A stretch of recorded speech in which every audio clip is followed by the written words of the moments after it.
উদয়নগর রাজ্যের রাজা ছিলেন মহারাজ শঙ্কর নারায়ণ। তার ছিল একটি মাত্র কন্যা, নাম সংযুক্তা। সংযুক্তাকে মহারাজ আর মহারানী ভীষণ ভালোবাসতেন। মহারাজ শঙ্কর নারায়ণ ছিলেন একজন প্রজাবৎসল রাজা, আর তাই তার রাজত্বে রাজ্যবাসী সুখে শান্তিতেই দিন কাটাতো। কিন্তু রাজ্যে হঠাৎ এক গুরুতর সমস্যা দেখা দিল। রাজ্যবাসী সেই সমস্যা নিয়ে পৌঁছলো মহারাজের কাছে। কি ব্যাপার তোমরা সবাই রাজসভায়? কি হয়েছে, কি সমস্যা? মহারাজ, আমাদের বড় বিপদ মহারাজ, আপনি আমাদের বাঁচান। ঠিক আছে ঠিক আছে, কি হয়েছে সেটা বলো আগে। মহারাজ, আমাদের রাজ্যের দক্ষিণে যে নদী আছে না, সূর্য ডোবার পর ওদিকে কেউ গেলে আর ফিরে আসছে না মহারাজ। কি যে হচ্ছে কিছু বুঝতে পারছি না। এই করে আমাদের গ্রামের প্রায় 5 জন একইভাবে নিখোঁজ হয়ে গেছে। সে কি কথা? এ কথা তো আমার জানা ছিল না। ঠিক আছে, আমি দেখছি ওখানে কি এমন হচ্ছে যে কারণে যেই যাচ্ছে নিখোঁজ হয়ে যাচ্ছে।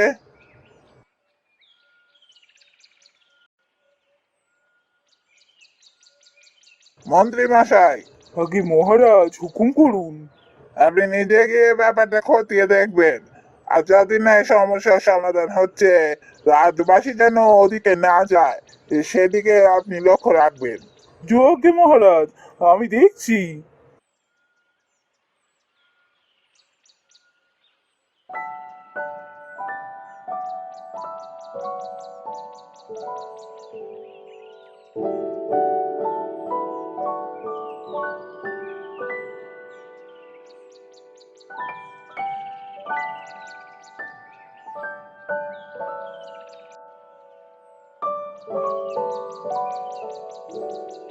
একই রাজকুমারী, আপনি কোথায় যাচ্ছেন? নদীর পাড়ে ঘুরতে যাচ্ছি। কেন বলতো? রাজকুমারী, আপনি ওদিকে যেতে পারবেন না, মহারাজের হুকুম আছে। কেন? আমি তো রাজ্যে একটু ঘুরতে বেরোতে চাই। আমাকে তো পিতা বলেননি যে আমি বেরোতে পারবো না। না না রাজকুমারী, আপনি বেরোতে পারবেন, কিন্তু ওই দক্ষিণ দিকে যেতে পারবেন না। দক্ষিণে নদীর পাড়ে কারো যাওয়া বারণ। সে কি কথা? ওই নদীর পাড়ে যেতে তো আমার খুব ভালো লাগে। আমি তো ওই নদীর পাড়ে যাব বলেই বেরোচ্ছি। কেন, ওখানে কি হয়েছে? অত শত তো জানি না রাজকুমারী, শুধু জানি ওখানে যাওয়া বারণ। তোরা ভুল জানিস, আমি যাব ওখানে। আমার ওখানে যেতে খুব ভালো লাগে। হ্যাঁ মা সংযুক্তা, তুই ঠিকই শুনেছিস, ও ঠিক কথাই বলেছে। মহারাজ দক্ষিণের দিকে যেতে বারণ করেছেন। আহা, কিন্তু কেন? এই তো আমি গত মাসে গিয়েছিলাম ওদিকে।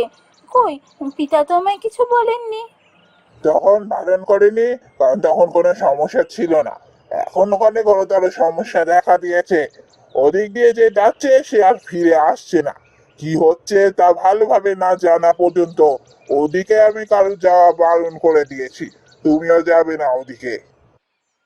সে কি, ওদিকে যারা যাচ্ছে আর ফিরে আসছে না, তার জন্য ওদিকে যাওয়া বন্ধ কেন করে দেবো? আমার তো মনে হয় রাজ্যবাসীর কুসংস্কার এটা। ওখানে কোনো সমস্যা নেই, তারা নিজস্ব কোনো কারণেই ফেরত আসেনি। তা হতে পারে, কিন্তু পুরো ব্যাপারটা খতিয়ে দেখা না পর্যন্ত আমি ওদিকে যাওয়ার অনুমতি কাউকেই দিতে পারবো না। তুমিও যাবে না ওদিকে, এই আমার শেষ কথা।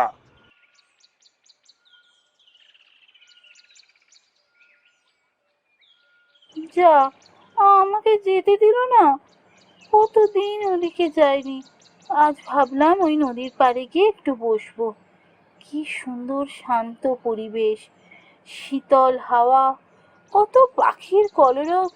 আমার কি ভালো লাগে। আমাকে যেতে দিল না। না, আমি যাবই ওখানে। আমি জানি ওখানে কোনো সমস্যা নেই, আমি কতবার গেছি ওখানে। এটা নিশ্চয়ই রাজ্যবাসীর ভুল ধারণা, কিন্তু আমি যাই কি করে ওদিকে?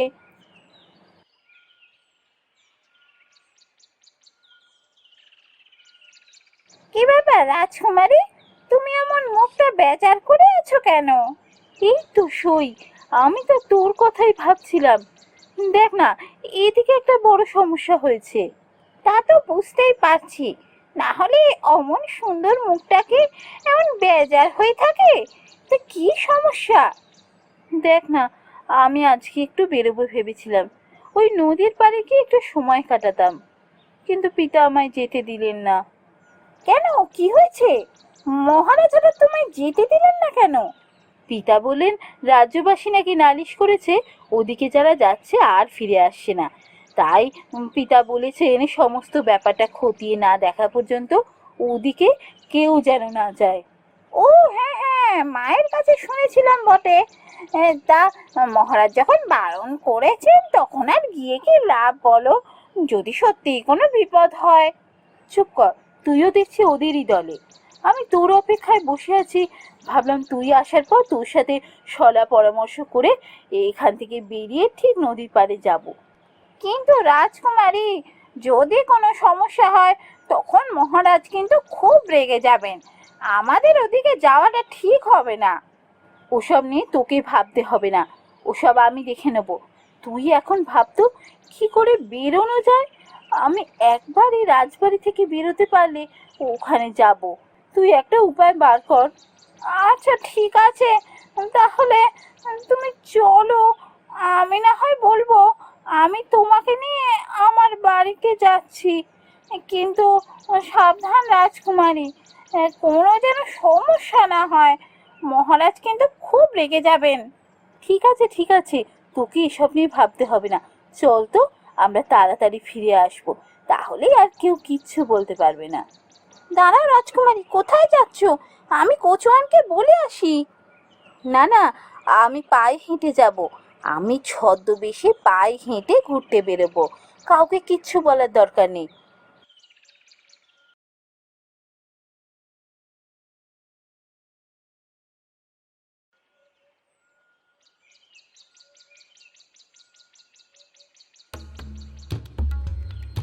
কি ব্যাপার হলো? এতদিন ধরে এদিকে কোনো মানুষের যাতায়াত নেই কেন? এদিকে তো মানুষের ভালোই যাতায়াত ছিল।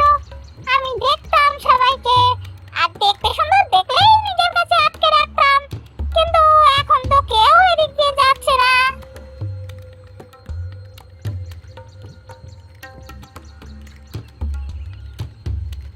আরে, ওই তো ওই তো দুজন আসছে দেখছি। মনে হচ্ছে রাজ্যের রাজকুমারী আসছে। আহা, আজকে আমার কি সৌভাগ্য! রাজকুমারী আসছে। রাজকুমারীটাকে আমার কাছে বন্দি করে রাখবো, আর ওর সাথে নিশ্চয়ই সই আসছে, নয়তো কোনো দাসী হবে, ওটাকেও আটকে রাখবো।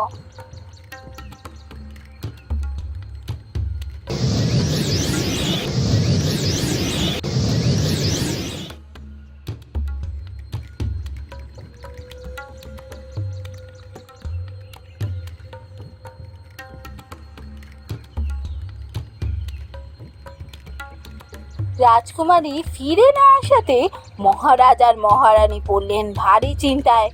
রাজ্যে চারদিকে লোক পাঠানো হলো রাজকুমারীকে খোঁজার জন্য। ওদিকে রাজ জ্যোতিষীরও ডাক পড়লো রাজবাড়িতে। মহারাজ, কোনো বিপদের তো আশঙ্কা দেখছি না, তবে রাজকুমারী কারুর প্রকোপে আছে, তবে সে প্রকোপ থেকে খুব শিগগিরই নিস্তার পাবে। চিন্তার কিছু তো নেই। প্রকোপে আছে তো বুঝলাম, কিন্তু সে আছে না কোথায়? সে তো রাজবাড়িতে ফিরেই আসেনি, বেরিয়েছিল বন্ধুর সাথে ঘুরতে। মহারাজ, আমাকে কিছুদিন সময় দিন।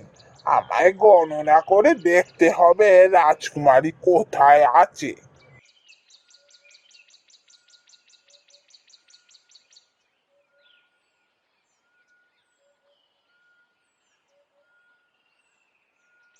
অনেকদিন হয়ে গেল সইয়ের কাছে যাইনি। আচ্ছা, একবার সইয়ের কাছ থেকে ঘুরে আসি। এদিকে তো এখন লোকজন তেমন আসে না। এই সেই শেষ রাজকুমারীকেই দেখেছিলাম, আর তো কেউ আসছে না। আমি তো শুধু শুধুই বসে আছি। যাই, একটু সইয়ের কাছ থেকে ঘুরে আসি।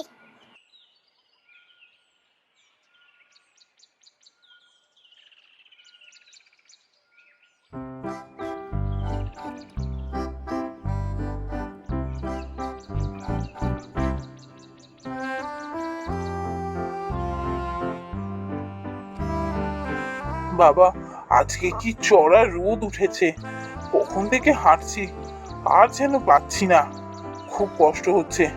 একটা কোনো গাছ পেলে গাছের তলায় বসে একটু জিরিয়ে নেবো। ওই তো ওই তো দূরে একটা গাছ দেখা যাচ্ছে, যাই ওই গাছের তলায় গিয়ে একটু বিশ্রাম নিই।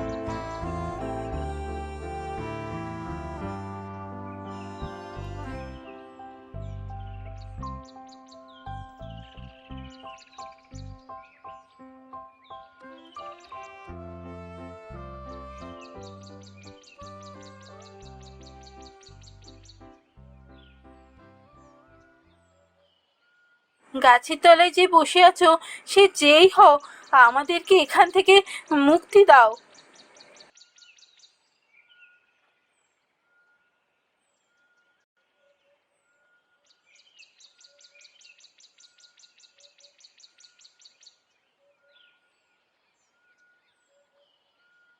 কে কথা বললো মনে হলো না? আশেপাশে তো কাউকে দেখতে পাচ্ছি না, কিন্তু স্পষ্ট শুনেছি আমি কেউ কথা বলছে। কে কথা বলছো? কোথায় আছো? বেরিয়ে এসো। আমি বেরোতে পারবো না।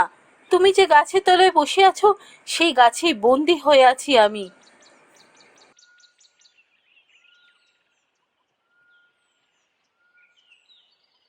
গাছে বন্দি? কই আমি দেখতে পাচ্ছি না তো। গাছে আবার কাউকে বন্দি করে রাখা যায় নাকি? কি আবল তাবল বকছো? কোথা থেকে বলছো? বেরিয়ে এসো বলছি। আমি সত্যি বলছি, আমি একা নই। এখানে আমার মতো অনেক মেয়ে বন্দি হয়ে আছে। একটা ভূত মায়া বলে আমাদের এখানে আটকে রেখেছে। আমার কথা বিশ্বাস করো, আমি এই রাজ্যের রাজকুমারী সংযুক্তা বলছি। দয়া করে আমাদের এই বন্দি অবস্থা থেকে মুক্তি দাও। ঠিক আছে, আমি দেখছি। আমি কিছু একটা ব্যবস্থা করে নিশ্চয়ই ফিরে আসবো। তোমাদেরকে এই বন্দি অবস্থা থেকে আমি ঠিক মুক্ত করব।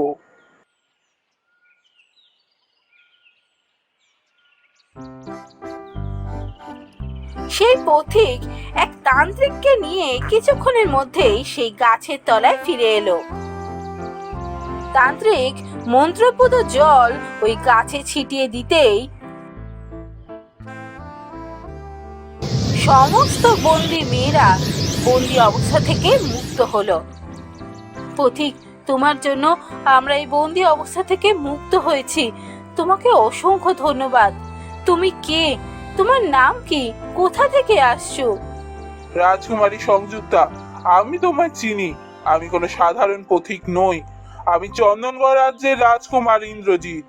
রাজ্যাভিষেকের আগে আমি ছদ্মবেশে বিভিন্ন রাজ্য পরিভ্রমণে বেরিয়েছিলাম। আমায় ক্ষমা করবেন রাজকুমার, আমি আপনাকে চিনতে পারিনি। আপনি আমার সাথে রাজবাড়িতে চলুন। আপনার জন্য আমাদের রাজ্য খুব বড় বিপদের হাত থেকে বেঁচেছে।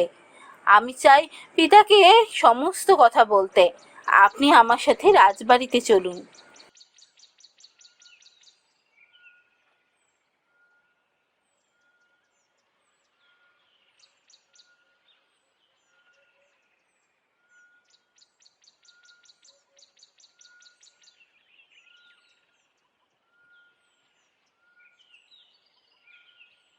রাজকুমার, আপনার জন্য আমার রাজ্য খুব বড় বিপদের হাত থেকে বেঁচেছে। আপনাকে ধন্যবাদ দেওয়ার ভাষা আমার নেই। আপনাকে উপহার হিসাবে যা দেবো তাই কম হবে। আপনি বলুন, আপনি কি চান? মহারাজ, আমার এসব কিছুই চাই না। আমি আমার কর্তব্য পালন করেছি। তবে যদি দিতেই চান, আমি রাজকুমারী সংযুক্তাকে বিবাহ করতে চাই। আমার সাথে রাজকুমারীর বিবাহ দিন। আমার এতে কোনো আপত্তি নেই। আশা করি রাজকুমারীরও কোনো আপত্তি নেই। খুব শীঘ্রই তোমাদের দুজনের বিবাহ সম্পন্ন হবে। এরপর রাজকুমারী সংযুক্তা আর চন্দনগড়ের রাজকুমারের বিবাহ হয়ে যায়, আর তারা সুখে শান্তিতে দিন কাটাতে থাকে।